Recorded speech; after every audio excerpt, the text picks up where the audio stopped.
하나님의 말씀은 누가복음 23장 44절부터 49절 말씀까지입니다.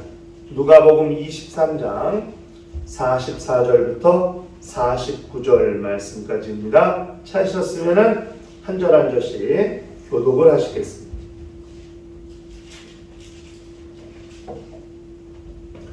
때가 제6시쯤 되어 해가 빛을 잃고 온 땅에 어둠이 임하여 제9시까지 계속하며 성소의장이 한가운데가 찢어지더라. 예수께서 큰 소리로 불러 이르시되 아버지 내 영혼을 아버지 손에 부탁하나이다 하고 이 말씀을 하신 후 숨지시니라. 백부장이 그 된 일을 보고 하나님께 영광을 돌려 이르되 이 사람은 정녕 의인이었도다 하고 이를 구경하러 모인 무리도 그 된 일을 보고 다 가슴을 치며 돌아가고 예수를 아는 자들과 갈릴리로부터 따라온 여자들도 다 멀리 서서 이 일을 보니라. 아멘. 우리 신앙생활은 하나님께 자기 영혼을 맡기고 사는 삶을 말하는 것입니다. 눈에 보이지도 않고 손으로 만져지지도 않고 피부로 느껴지지도 아니하는 그분께 자기의 영원한 삶을 맡기고 산다. 이게 신앙생활이거든요. 그러니까 믿지 않는 사람들은 이해가 되지 않죠. 아니 하나님이 무슨 눈에 보이는 분도 아닌데 만져지지도 않고 느껴지지도 않는 분인데 무슨 누가 투명 인간이라도 화장품을 발랐으면 아마 향수 냄새는 화장품 냄새는 날 거예요. 근데 냄새도 맡아지지 않는 분인데 없다고 말해도 하나님이 안 계시다고 단정 지어도 하나도 이상할 것이 없는 그런 분이시잖아요. 하나님은 그렇잖아요. 믿음이 없다면 누가 하나님의 존재를 인정하겠어요? 그런데 그런 분에게 자기 영혼을 맡겨요. 영원한 삶을 맡긴대요. 이게 잘 이해가 되지 않는 거거든요. 불신앙 입장에서. 그런데 우리 신앙은 그분께 내 영혼을 맡기는 거예요. 그렇게 맡기고 사는 삶이 신앙생활이에요. 하나님이 누구신가? 눈에 보이시지 않을 뿐만 아니라 인간의 생사하복을 다 주관하시는 분이라고 믿는 거예요. 이 엄청난 믿음이거든요.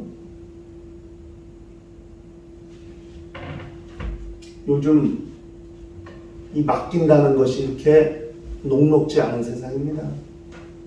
네? 은행 믿을 수 있습니까? 은행?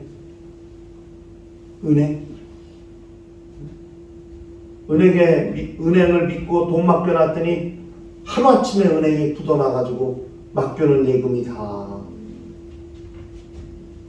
사라지는 경우도 있고. 사람 믿을 수 있습니까? 요즘 누구를 믿을 수 있습니까? 그렇게 절친이라고 했던 사람이 하루아침에 자기를 배신하는 그런 경우도 있고. 정부를 믿을 수 있습니까? 국회의원을 믿을 수 있습니까? 법원을 믿을 수 있습니까? 저는요, 판사들이 정말 공명정대하게 재판하는 줄 알았어요. 뭐 공명정대? 뒤에서 네? 정치가 개입하고 타협이 개입하고 네?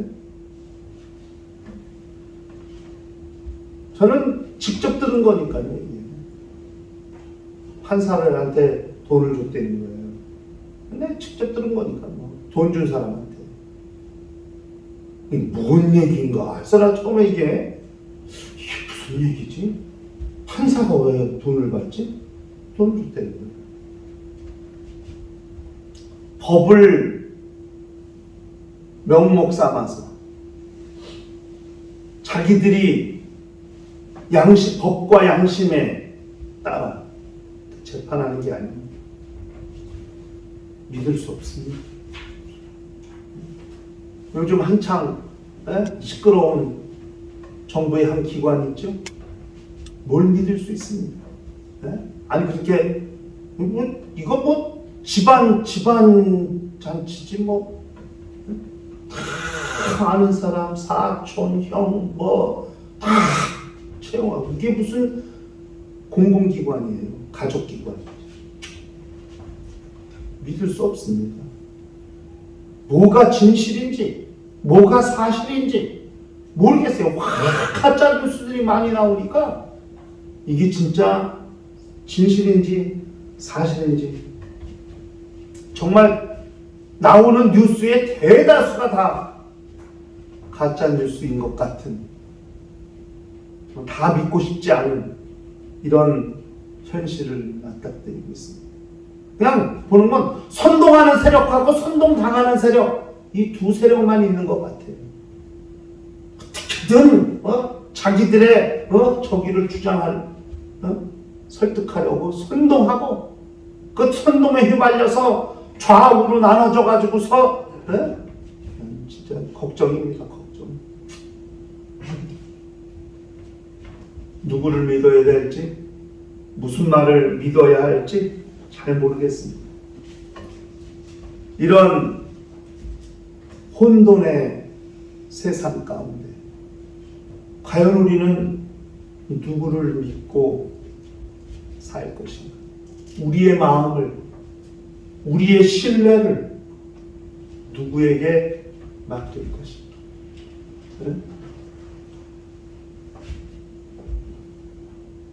이게 이 시대를 사는 우리의 가장 큰 고민이 아닌가 싶습니다. 국가와 국민을 일해달라고 우리의 신뢰를 맡겼더니 하루아침에 그 신뢰가 산산조각나고 다 그렇게 아주 그냥 신뢰감이 이 상실감으로 변해가지고서 그런 시대를 살고 있는 거죠. 이런 세상에서 과연 우리는 누구를 믿어야 할까? 누구를 의지해야 할까? 누구에게 우리의 마음을 맡길 수 있을까? 오직 하나님 한 분밖에 없다는 것을 우리가 알아야 됩니다. 이미 베드로전서 5장 7절에 너희 염려를 다 주께 맡기라. 이는 그가 너희를 돌보시리라.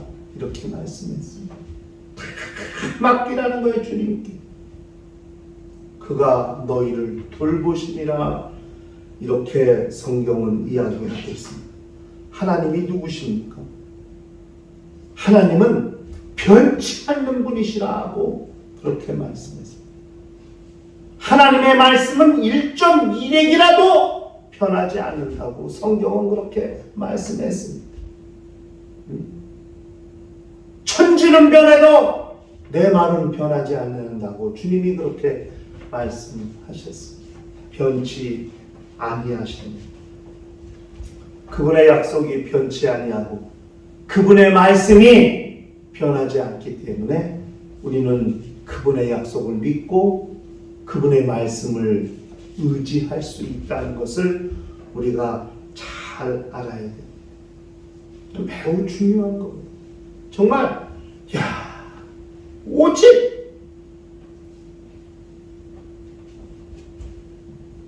하나님의 말씀만을 우리가 믿을 수밖에 없다는 것을 이 세상이 이렇게 혼란스럽고 이렇게 정말로 상실감이 커지는 시대에 우리 하나님의 말씀만 의지할 수밖에 없다는 것을 아주 그렇게 다시 한번 신랄하게 깨닫게 되는 시기가 아닌가 싶습니다. 오늘 우리가 읽은 누가복음 23장 이 44절부터 49절의 말씀은 예수께서 죽으시는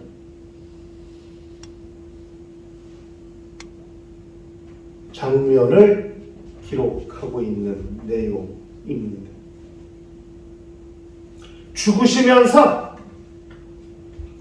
자기 영혼을 아버지에게 의탁하시는 그 예수의 말씀을 우리는, 그 예수의 모습을 우리는 기억하게 됩니다. 자기 영혼, 당신도 하나님의 아들이시지, 죽으시는 장면 가운데 자기 영혼을 아버지께 맡기시는, 의탁하시는 장면을 통해서 오늘 이 시대를 사는 우리가 우리 영혼을 누구에게 맡겨야 될 것인가를 생각하게 하는 중요한 내용이고 중요한 장면이라는 것을 우리가 알아야 됩니다. 본문을 통해서 정말 우리는 무엇을 맡기고 또 무엇을 의지해야 될까? 우리의 신앙생활은 어떻게 살아야 하는가를 이 본문의 내용을 통해서 우리는 아주 충분히 넉넉히 확인할 수 있다는 사실을 기억하면서 본문의 내용을 좀 우리가 살펴보고자 합니다. 본문은 이렇게 말씀하고 있죠. 제60쯤 되어 해가 빛을 잃고 온 땅에 어둠이 임하여 제90까지 계속했다. 예수는 십자가에 달리셔서 6시간 동안 십자가에 달리셨다는 것을 성경은 기록하고 있습니다. 제3시에 십자가에 달리셨고 제6시에 하늘이 어두워졌고 제9시에 예수께서 소천하셨거든요. 죽으셨거든요. 그러니까 이게 3시, 6시, 9시라는 것이 무엇인가 하면은 이게 유대인들의 시간 개념이에요. 우리 도표를 좀 보시면 나와요. 제3시는 아침 6시부터 9시까지. 그러니까 예수께서 9시에 십자가에 달리셨다고 볼 때, 그 다음에 3시간 동안 십자가에 달리셔서 하신 말씀 다 하셨어요. 십자가에서 7말씀, 가상칠언이라고 해서 7말씀을 하셨죠. 엘리 엘리 라마 라마 사박다니. 네? 그 다음에 다 이루었다. 여자여 보소서 아들이니이다. 그 다음에 내가 목마르다. 그렇죠? 등등. 아버지여 저들의 죄를 사하여 주옵소서. 자기들이 하는 일이 무슨 일 알지 못합니다. 등등해서 예수께서 십자가에 달리셨을 때 7가지의 말씀을 하셨거든요. 그걸 가상칠언이라고 해요. 그 7가지 말씀하시고 그게 6시, 다시 말해 9시부터 12시 사이에, 그리고 12시부터 3시까지 하늘이 어두워지고 해가 어두워지고 낮인데도 마치 일식을 하는 것처럼 그렇게 하늘이 어두워졌죠. 그리고 제9시 오후 3시쯤에 예수께서 소리를 지르고 운명하셨거든요. 6시간 동안 아침 9시에 십자가에 달리셔서 오후 3시에 돌아가셨으니까 6시간 동안 십자가에 달리신 것이거든요.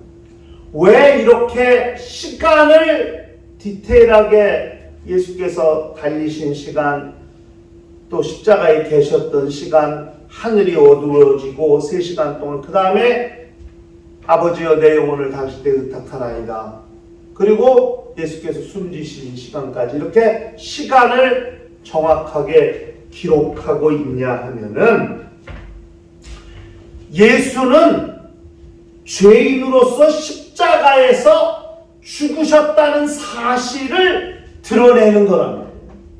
네? 가짜로 십자가에 달리시거나 달리셨다가 금방 내려오셨는데 마치 십자가에 오래 계셨던 것처럼 그렇게 어떤 설을 말하고 어떤 주장을 말하는 게 아니라 정확하게 9시에 십자가에 달리셔서 3시간 동안 하신 말씀 다 하시고 마침내 오후 3시에 죽으시는 그 시간까지 6시간 동안 십자가에 달리셨다는 것을 확실하게 증거하고 증명하는 예수의 죽음은 십자가에서 죽으신 완전한 죽음이라는 사실을 그걸 말하는 거거든요.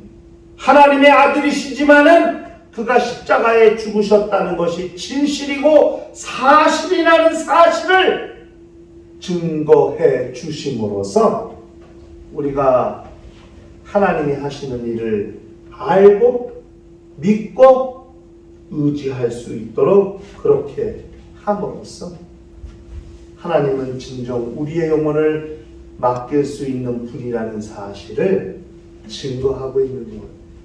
이게 매우 중요한 거죠. 이건 대단히 중요합니다. 역사 속에서 역사라는 게 뭐예요? 역사가 시간의 흐름이잖아요. 역사는 시간의 흐름을 말하는 거거든요. 그런데 예수는 역사 가운데 오셔서 그 시간의 흐름 따라 십자가에 달리셔서 죽으시는 과정을 거치시고 마침내 죽으셨다는 거예요. 사람으로서. 죽은 척한 게 아니고 기절했다가 깨어난 것이 아니고 십자가의 죄인으로 달리셔서 죄인으로 죽으셨다는 이야기를 성경은 하고 있는 것이라는 것을 우리가 기억할 필요가 있습니다. 그것은 결국 하나님이 하시는 일이 당신의 아들이시라도 이렇게 십자가에 6시간 동안 달리셔서 죽게 하심으로써 하나님이 그 아들을 통해 인류를 구원하시려고 하는 하나님의 역사를, 하나님의 계획을 실현하셨다는 것을 알게 하고 그것이 우리에게 믿음, 그분을 의지할 수 있는 믿음이 되게 하신다는 것을 우리가 알 필요가 있는 거죠. 두 번째는 성소의 휘장 한가운데가 찢어졌다 이렇게 본문에 말했습니다. 이 표현을 잘 알아요. 휘장이 여기서부터 했는데 이 한가운데가 찢어졌다는 거예요. 그런데 똑같은 사건을 다루고 있는 마태복음이나 마가복음에서는 휘장이 위로부터 아래로 찢어졌다고 이렇게, 그래서 휘장이 하나여 됐는데 위로부터 아래로 찢어져서 좌우 2개가 되었다고. 마태복음 27장 51절부터 이렇게 말하고 있습니다. 53절까지.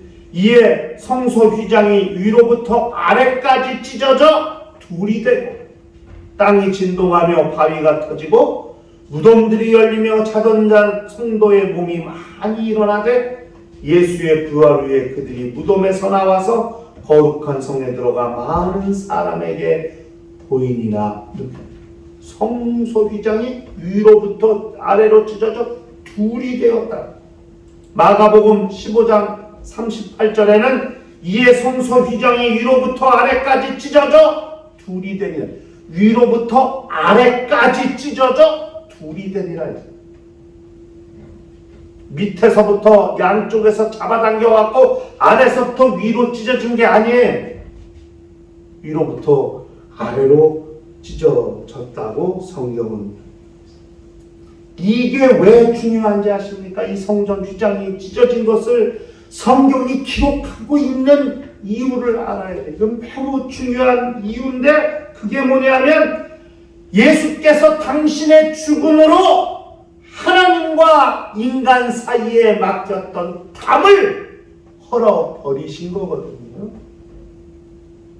히브리서 10장 20절에 그 길은 우리를 위하여 휘장 가운데로 열어놓으신 새로운 살 길이요 휘장은 곧 그의 육체니라. 예수께서 육체가 죽으심으로써 하나님과 인간 사이에 가로막혔던 담, 휘장이 열린 거거든요. 성소와 지성소를 가르고 있는 것이 휘장이에요. 대제사장이 지성소에 들어갈 때 그 휘장을 열고 들어가야 돼요. 1년에 1차씩. 그런데 이젠 그렇게 휘장을 열고 들어갈 필요가 없게 된 거예요. 하나님 선악과를 통해서 하나님과 단절되었던 인간들이 다시 하나님께 나아갈 수 있는 길이 열리고 단절되었던 관계가 회복되었다는 거죠. 에덴 동산의 선악과를 먹은 후에 하나님과 단절되었던 인간이 선악과를 먹기 이전에 하나님과 사귀고 교통했던 그때로 회복되고 돌아가게 되었다는 사실을 성경은 말씀하고 있는 거거든요. 매우 중요한 거죠. 그래서 히브리서 10장 19절 20절 바로 앞절에 그러므로 형제들아 우리가 예수의 피를 힘입어 성소에 들어갈 담력을 얻었나니. 그전에는 나가지 못했어요. 성소와 지성소에 들어가지 못했다고요. 대제사장들이. 그런데 이제는 누구나 다 하나님께 나아갈 수 있는 길이 열리게 되었다는 사실을 성경은 말씀하고 있습니다. 예수께서 육체가 죽으실 때 성전의 휘장이 위로부터 아래로 찢어진 것이 이게 우연이 아니고 갑자기 번개가 쳐가지고 무슨 번개에 의해서 나무가 위로부터 아래 두 쪽 나듯이 그렇게 휘장이 찢어진 것이 아니고 예수께서 육체가 죽으신 것은 하나님과 인간 사이를 가로막아도 휘장이 찢어진 것과 같다는 사실을 우리가 기억할 필요가 있는 거죠. 누구나 다 하나님이 계신 곳으로 나갈 수 있게 됩니다. 그렇기 때문에 우리는 하나님을 의지할 수 있고 하나님을 만날 수 있고 하나님께 내 영혼을 당당히 담대히 의탁하고 맡길 수 있는 그런 존재들이 되었다는 사실을 우리는 기억할 필요가 있는 거죠. 매우 중요한 거죠. 성소 휘장이 찢어졌다. 그것도 사람이 찢은 거가 아니에요. 위로부터 아래로 찢었다는 것은 사람이 찢었다는 말이 아니에요.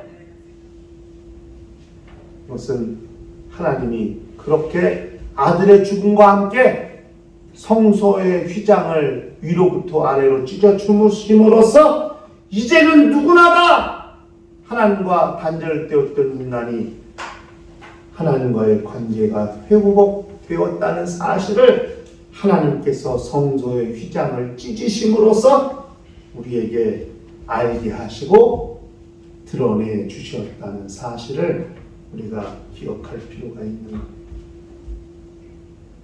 그리고 세 번째, 예수는 당신의 영혼을 아버지께 부탁하셨습니다. 여기 부탁하다는 말이 파라티템이라는 말입니다. 이게 뭐냐면 제한하다, 위임하다, 내려놓다 이런 뜻이 있거든요. 그러니까 이게 무슨 의미냐면은 예수는 자기의 목숨을, 자기의 영혼을 전적으로 아버지께 위임하셨다. 아버지에 의해서 아버지께서 전적으로 관리하시도록, 아버지가 전적으로 처리해 주시도록 그렇게 아버지께 위임하셨을 뿐만 아니라 당신의 삶에 대해 눈꽃만큼의 미련이나 아쉬움도 없이 다 내려놓았다는 사실을 말해주는 거예요. 미련이 남지 않아. 0.1%의 미련이 없어. 모든 걸 다 내려놓은 거예요. 왜? 그만큼 아버지를 의지하고 믿기 때문에. 당신 스스로 뭘 하고 싶은 마음 자체를 0.1%도 가지지 않으셨다 이 말이에요. 다 내려놓으셨다. 이건 아버지를 하나님을 전적으로 의지하고 믿지 아니하면 불가능한 일이죠. 자기의 권리, 권세, 권한, 모든 힘까지도 다 내려놓고 100% 다 그렇게 내려놓았다. 그게 아들의 마음. 이 부분에 대해서 성경은 이렇게 기록하고 있어요. 우리 한번 히브리서 5장 7절 다 같이 한번 읽어보십시다. 성경 찾지 않으시면 화면을 보시면 돼요. 히브리서 5장 7절 다 같이 한번 읽읍시다. 시작. 그는 육체에 계실 때에 자기를 죽음에서 능히 구원하실 이에게 심한 통곡과 눈물로 간구와 소원을 올렸고 그의 경고선한 하심으로 말미암아 들으심을 얻었느니라. 이렇게 겟세마네 동산에서 이마에 흐르는 땀방울이 핏방울 같이 되도록 간절히 기도하신 다음엔 다 내려놓으십니다. 자기를 잡으러 온 자들에게 순순히 잡혀가시고 자기를 채찍질하는 자들에게 순순히 채찍질 당하시고 다 고난도 고통도 다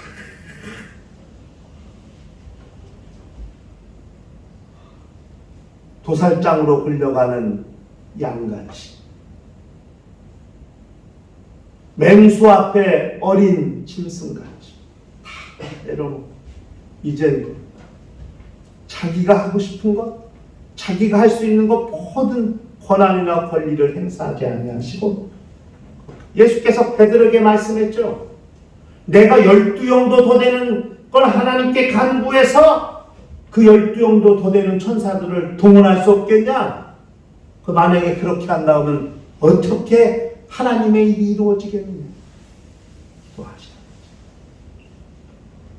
거죠. 그리고 오직 자기를 능히 죽음에서 구원하시리에게 그렇게 기도하셨고 기도하시더니 다 내려놓으셨고 마침내 겸허히 죽음을 맞닥뜨리시고 담당하셨다는 사실을 그걸 잘 알아야 됩니다.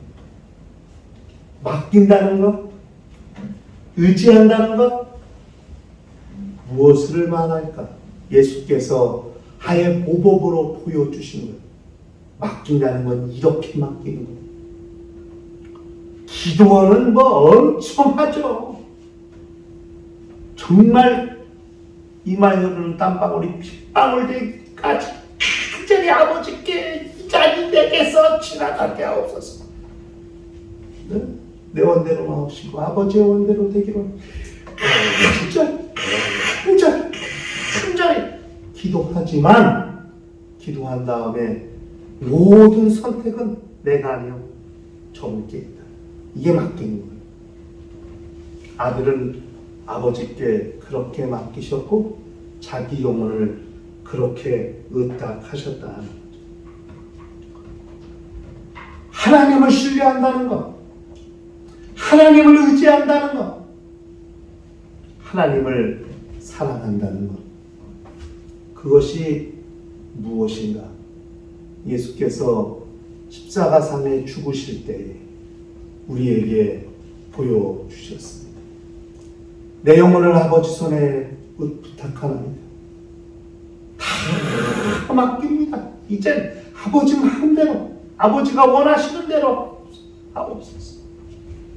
이게 아들의 마음이고 그 아들의 마음을 우리가 알아야 정말 하나님께 온전히 맡길 수 있는 삶이 된다는 것을 우리는 기억할 필요가 있는 거죠. 일평생 살면서 전적으로 하나님을 의지하고 정말 하나님께 맡길 수 있는 그런 심령들이 될 때 우리의 영적 생활은 하나님의 손 안에서 하나님의 경영 안에서 이루어지고 진행될 수 있다는 사실을 기억할 필요가 있습니다. 영적 생활은 하나님께 다 맡기는 겁니다. 그럴 때 근심과 염려, 걱정, 분노, 좌절, 절망 다 사라지는 겁니다. 온전히 하나님께 맡기는 것이 무엇인가? 죽음 앞에서 자기 영혼을 아버지께 의탁하신 예수의 모습을 통해서 하나님께 맡기는 것이 무엇인가를 분명히 확실히 발견하게 된다는 사실을 기억하면서 일평생 하나님께 맡기고 사는 영적 생활 감당하는 성도들이 될 수 있도록 하시기를 주의 이름으로 축원합니다.